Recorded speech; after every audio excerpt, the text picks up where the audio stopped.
What's up, everyone? Welcome to the Collider interview studio at the Campari Cinema Center at TIFF 2025. I'm so happy to be kicking off the day with the duo in Wasteman. Huge congratulations on your movie. So excited to celebrate it right now. Thank you. Cheers. Thank you. First order of business, because you got a film festival debut. Our audience is first going to learn about your movie through our interview. Can one of you give a brief synopsis? Okay, let's give it a go. Basically, it's a prison thriller about this young man who finds himself on the wrong side of the justice system, and he's just coming up for parole when another inmate comes in and risks ruining everything for him. It's a brutal story, but it's also extremely delicate, and a lot about how do we rehabilitate people and hope and all those wonderful things that it's very human. So yeah. Very human, delicate, and soulful. Thank I really appreciate all those qualities in the movie. So this opportunity comes your way for each of you. What is something about these characters and the story overall that made you think to yourself, I have something to gain from this as an actor who is always looking to evolve my craft? Yeah, I mean, for me, it was a matter of the chance to work with David, first of all, who's been a friend for a little while, and we've been trying to find something to work on together. And then meeting Cal and the creative team, I mean, like, they were just so passionate from the get-go, and I knew the script was something that was going to be a challenge from an acting perspective, but also had something to say. And as David said, is a commentary on specifically the UK justice system, but also just the justice system as a whole and how broken it is. And I think, like, I jump at the chance. If there's a chance to, like, entertain and get under the skin of something meaningful at the same time and like, make people think, then I'm all in, and this was all of that. No better combination right there. How about for you? Oh, well, I got to say, Tom is a really wonderful friend of mine, but also someone who I really respect. And I think, you know, you're always trying to find ways to learn, as you just said, like evolve your craft. And to do that, you kind of need someone to sharpen you, and we really got that. You know, we shot for like no time at all. I think it was like 18 days in a prison, and Cal, our wonderful director, obviously just gave us as much steers as we could, but we were kind of left to our own devices to make something that felt authentic and true. And yeah, when you get that opportunity, you jump at it. I have a million follow-up questions. Let me see if I can remember them all. I'm going to start with this one because I also love hearing how someone's understanding of their character can evolve from prep to sharing them with a scene partner and in the space that's created. So for each of you, what would you say is the biggest difference between how you pictured your character on the page and who they became when you started working on set with each other?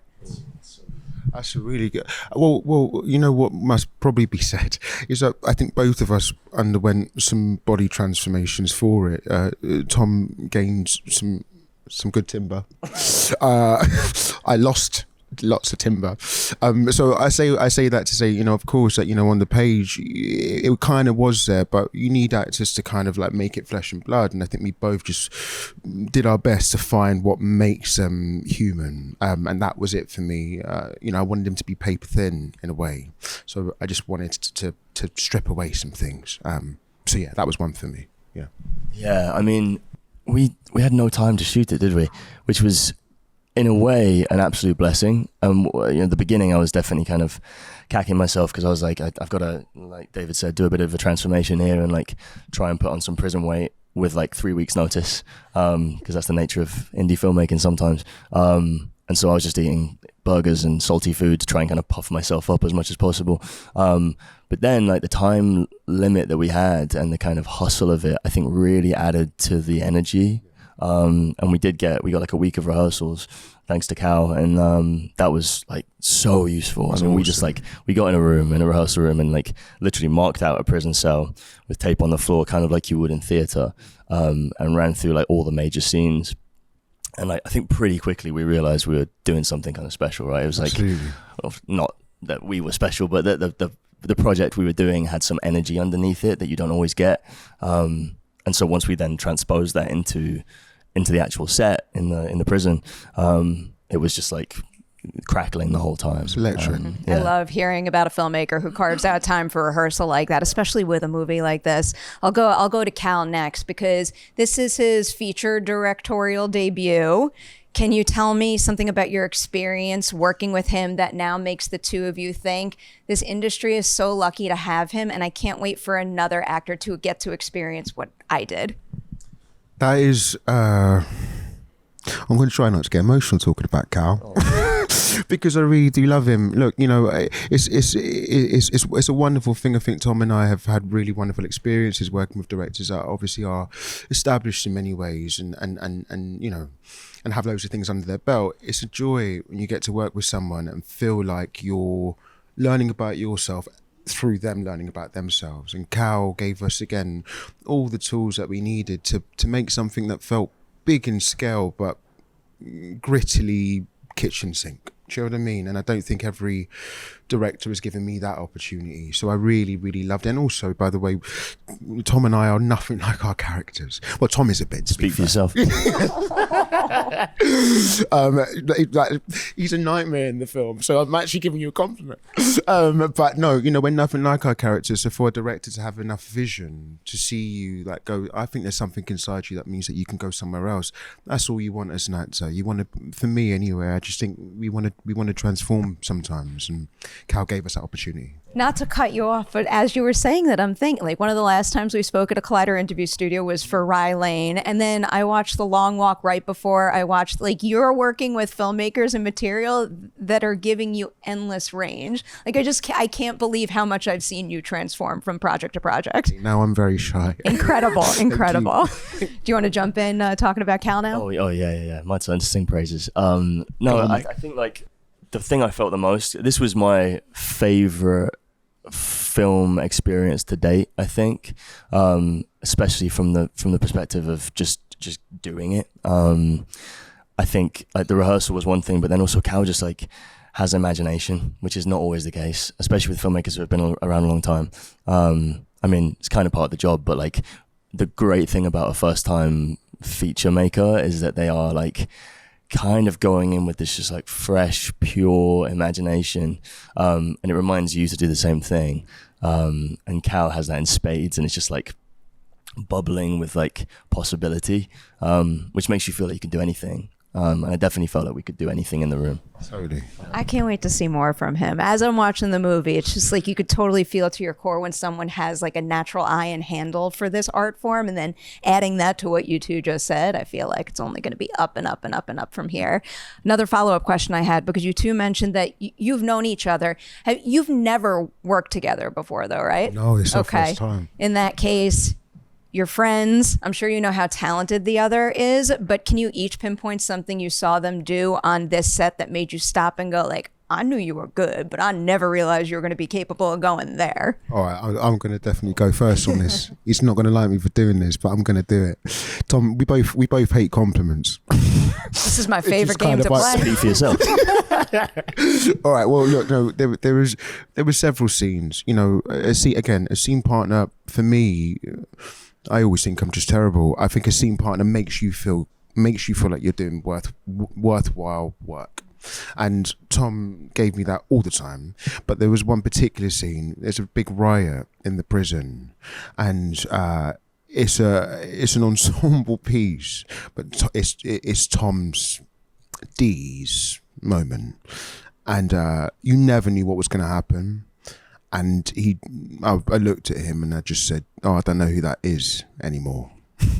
And that was the moment. I told you he doesn't like me doing it. The highest kind of compliment you could get. Beautiful and accurate. I mean, yeah, David and I have known each other for a few years now, and we have the same agent who introduced us and was like, "You guys should work together."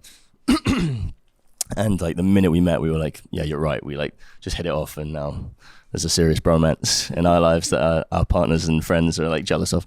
But yeah, I think I first saw you in Industry, and I was like, "Holy shit, who's that guy? He's so good."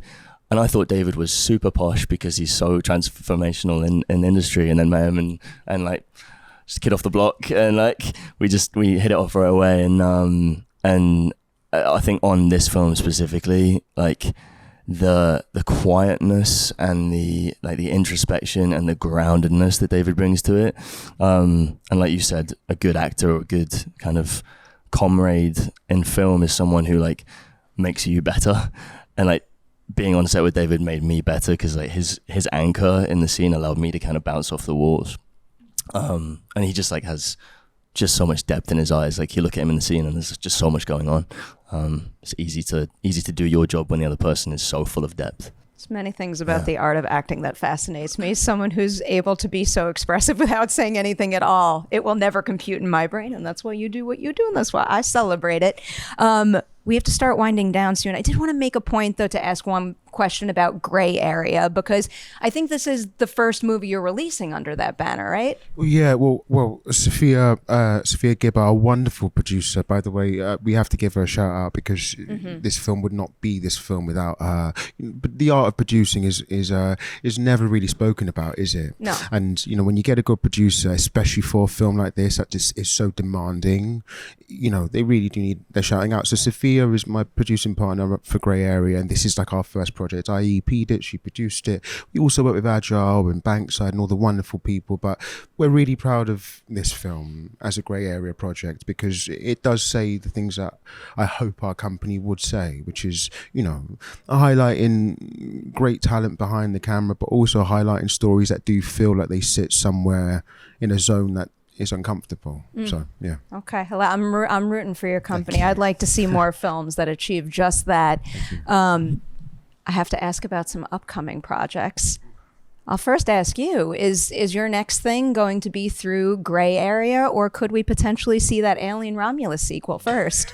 I feel like you have a bias somehow. Honestly, very different things. I love both things, so I will be happy with whatever answer you give me. That's very kind. Well, look, I'm the same. I love both things, and no,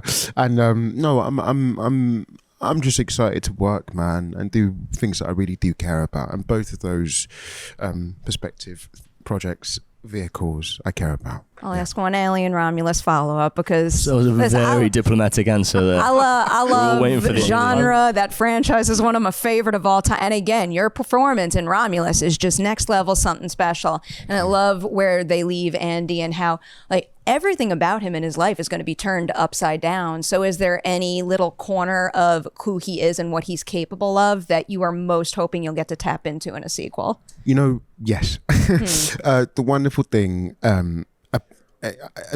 about our film and Romulus, the parallel that I'm drawing is it does feel like with both characters, I kind of showed like 15% of what they are, and that's like a really wonderful feeling when you're like, there's more in that. And Andy is one of those characters. We spoke about a lot of things about him. I won't share, but I'm very excited. I can't. I can't. I know you can't, but I'm always going to have to ask and at least try, and then I'll sit here and eagerly await the movie when the day comes. I'm obsessed with Hunger Games. Okay. And I just want to know what it was like when you saw that casting announcement that you would not only be a younger Donald Sutherland anymore, but you were also technically a younger Ralph Fiennes. Does that kind of blow your mind to know that you're in that lineage? Yeah, I mean, I didn't know there was going to be a younger Ralph Fiennes when I did it. So I'm kind of like double honored because I got the luxury bestowed upon me of being young Donald, which was already like a massive honor. And then after the fact found out that like Ralph Fiennes was going to take the mantle, so I'm like sandwiched in between two of my heroes. So yeah, lucky me. Deserve to be there. And that cast is something. You got a Long Walk cast member in that movie, and Ben Wong, who's something else. He's great. Yeah. Oh, so you're also good. Before I let you go, we got one fun activity. So at the Collider Interview Studio this year, we're passing notes. Like when you're a kid in school and you're passing notes, and we're passing them from movie to movie. I got some notes for both of you. You got notes from the team behind Caroline. So first you get to read your notes, and then you get to write notes to our next movie. So here are your notes. Enjoy. You can read them out loud. Even if there's bad words, you can read them out loud. Okay. So this one says, David, Tom, and Cal, do you like me? Circle 1, yes or no. You got pens right there. I mean, we don't know. No, who you- Kyle Gallner wrote that. There's only one answer to that. Love Kyle Gallner. Big yes. Big fat Yep, yes. there we go. There we go. Yeah, it's wonderful. Wow, it's a good way of setting himself up to be like, we love Exactly. Kyle Gallner. Exactly. Yeah, That's how you do it. You read that. All right, we got. Oh, you got a good one. Okay, here we go. It goes. If you can say. You got to read that part as well. What's that? Yes, you do. What's that say? Oh, good day. What's that say? Good day, Kovacs. Oh, you can't say that. That's quite naughty. That. It's a very big swear word. Anyway, it says good day. If you can say the phrase "not here to fuck spiders" in this interview, I'll buy you something pretty. Love, Sam. I've just said it, so I need to get something pretty now, don't I? So, Honestly, I was hoping we'd play a prank on another outlet and I would just hear that in another interview you do. that would be great. We should keep that. Yeah. And then the last one's nice and appropriate. Oh, that's very That's lovely. David, Tom, and Cal wishing you a wonderful TIFF. Well, so far, it's Thank our first you. interview. Yeah, We had so the far, best so time. good. Thank you so much. So now you two are up. You got to pass a note bet. to the team behind Poetic License. Oh, Yeah. I'm excited for that. As My you mate should. Cooper's in I that. didn't get to do very many long walk interviews, but I still get to talk to you and Cooper today, and it makes me a happy Amazing, person. Amazing. All right. Let me do it. Shall I put this down? and Yeah, write have at it. Write anything you want. Let's write nice notes. A nice note. No swear words. I like how you wouldn't say the swear word, but the swear word will be seen on screen when we show the card. It's an in joke for Cooper. I said, Cooper, how many times did you talk about me to Maud? It's a very simple thing, but I think he might understand. Such a deep cut. I look forward to seeing his reaction. What you got there? I just said, yo, come up with a little poem on the spot in this interview. I dare you. Because the film's called Poetic License. That, so, you know. that I like. I'm looking forward to seeing that happen too. I hope they actually do. I'm also looking forward to you two getting to celebrate Wasteman and for the world to get to see it, because really something else. You're both incredible. Cal's work is top tier. Huge congrats to you and the rest of the team. And thank you so much for coming in, sharing some of your experience Thank you with us. so much. Cheers. A pleasure. Thank you. Thank you, guys.